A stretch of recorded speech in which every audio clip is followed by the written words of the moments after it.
This week I want to start off with some verses. When they had finished breakfast, Jesus said to Simon Peter, "Simon, son of John, do you love me more than these?" He said to him, "Yes, Lord, you know that I love you." He said to him, "Feed my lambs."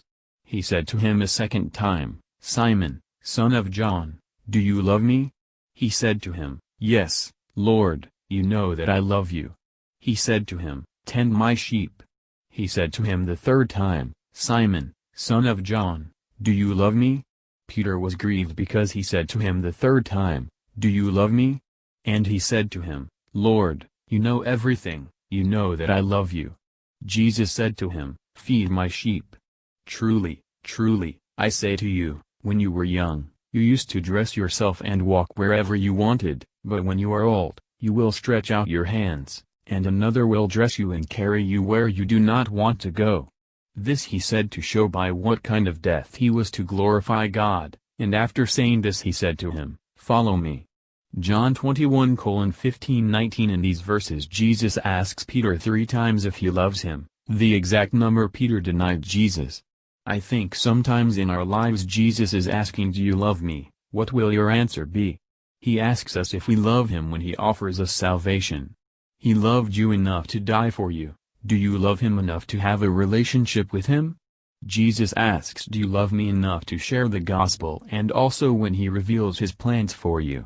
So what will your response to Jesus be? Will you say you love him and be prepared for what he asks, or will you choose to walk away from the question, which is so easy to do in today's world?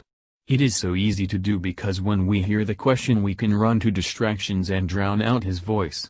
Probably days before this interaction the disciples were questioning what they were going to do with their lives, now that Jesus was gone. Would they go back to their old lives that they had lived just 3 years ago before being called, which now probably felt like a distant memory? Because when you meet Jesus, how can your life ever be the same? It's not that we will not fall, but we must get back up. After this passage Peter knew what he was going to do with the rest of his life. He was going to teach and lead the church. Pray and see what your path is with Jesus and he will make your path straight. This week maybe Jesus is asking if you love him. Or possibly your answer is that you do not know him or you have questions about your future. Bring them to Jesus and let him guide you to the path he has for you. Whoever you are and wherever you are in your faith, come to him, and even in these uncertain times you can be on the sturdiest rock ever.